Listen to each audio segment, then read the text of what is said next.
All right, we continue to follow the breaking news for you out of Virginia Beach, where there was all kinds of mayhem overnight, including 3 shootings, 2 stabbings, some armed robberies, hundreds of calls to police. 10 on your side's Jason Marks has been down there since daybreak. Jason, things a little bit calmer as people head out and go to breakfast today.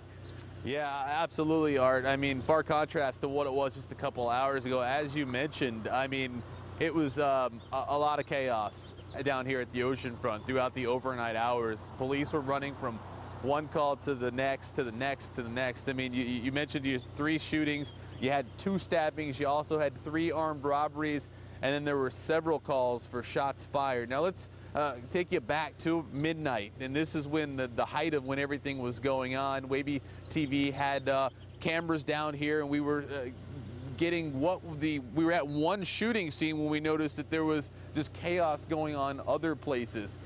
You mentioned 300 calls for service, and that was only for the Oceanfront. That's police calls for service, 300 for just the Oceanfront, and that was just between 6 p.m. and 4 a.m. Now, police were down here, I was told, in full force. They actually even had extra officers working overtime down here trying to sort of control the crowds, but apparently the crowds were just too big and police got overwhelmed throughout the morning. Then you had the situation where crews had to investigate these incidents that were happening.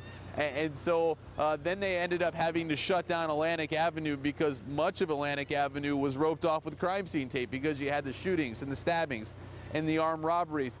Police also at one point had to shut down 264 coming into the Oceanfront because there were just the tremendous crowds down here, a large amount of people down here. They really just had to go ahead and just shut for all intents and purposes, shut the Oceanfront down. Now, we have not heard an amount of arrest just yet that police made throughout the overnight hours. That's something that we're working to try to get, and we'll continue working throughout the day to find that out.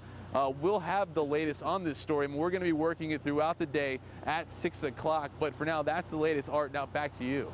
Thank you. Jason Marks live at the Oceanfront. You saw a lot of that video there. That was shot by photographer Pat Dowd. We have something else we want to show you. Take a look at this picture sent to us from a 10 on your side viewer. This is a look at the scene last night. You can see the big crowds of people. There's some people standing on a car there. So obviously they had a very fluid and unstable situation down there, at least for a while.